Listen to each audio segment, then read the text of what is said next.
I remember my first experience in a sex ed class. It was in fifth grade, and we were separated into rooms. Girls went to one room, and boys went to another. Girls were handed a pad and a tampon and given a vague explanation of their functions, and were shown a silly animated video about puberty. And I'm sure many of you guys can relate to this. As sex ed continued into middle and high school, it was more detailed, and it covered STIs, abstinence, and pregnancy. But there was something crucial missing. These classes were not designed with queer people in mind, and this exclusion has real consequences, which is why to ensure queer people are in better overall health, have relevant and medically accurate information, are represented in sex ed curriculums, and to avoid rampant homophobia, schools must teach LGBTQ inclusive sex ed by adapting comprehensive sex ed curricula. First, queer youth face worse health outcomes overall than their straight and cisgender counterparts. In a study conducted by Ashley Woolweaver, LGBTQ youth face disproportionate negative sexual health consequences, including high rates of STIs, becoming pregnant, and experiencing coerced sexual contact. The goal of sex ed is to leave youth to experience positive, healthy, and informed sexual experiences. But without inclusive sex ed, it is difficult to do so.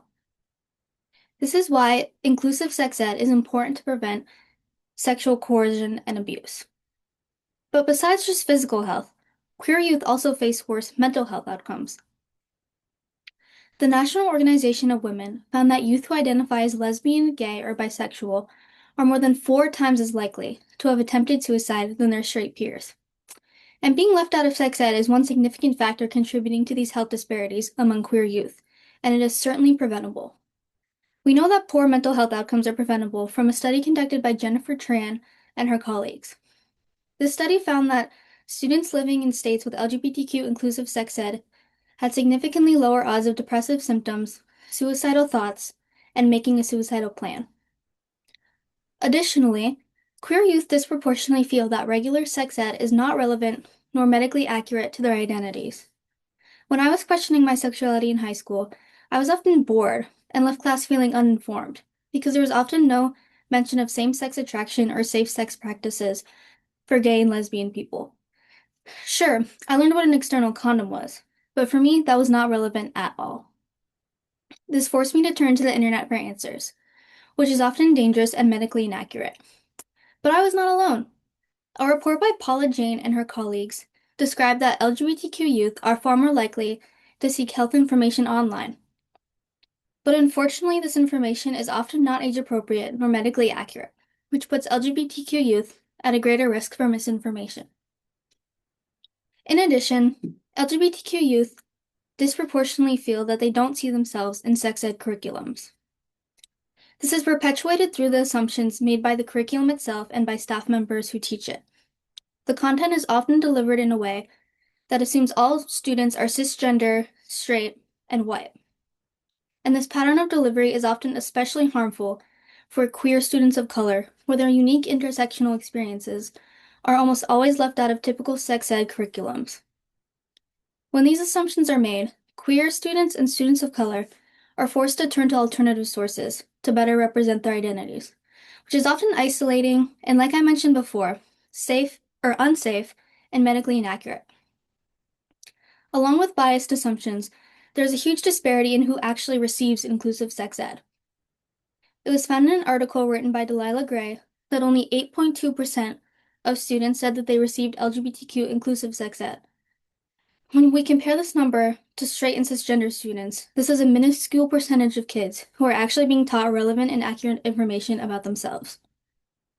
Finally, LGBTQ exclusive sex education leads to homophobia and the erasure of LGBTQ identities.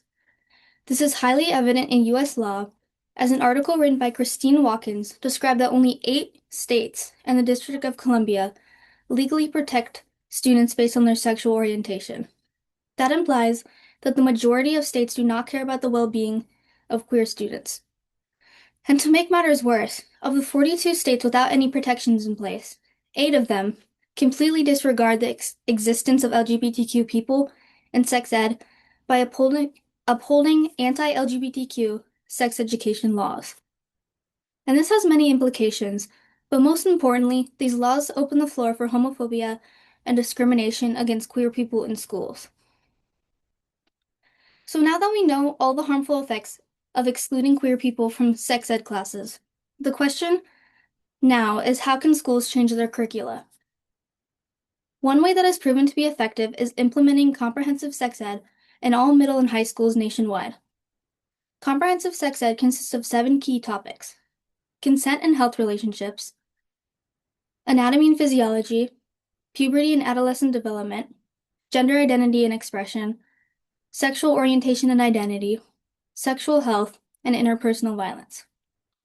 This is way more in-depth and inclusive than typical abstinence-only based curriculums, which can improve the broader school environment for queer youth and the sexual well-being of all adolescents.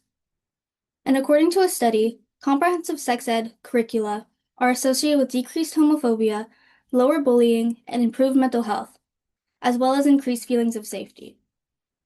This newfound curricula will change the attitude around LGBTQ identities, which will protect LGBTQ youth and dismantle bias among straight and cisgender youth.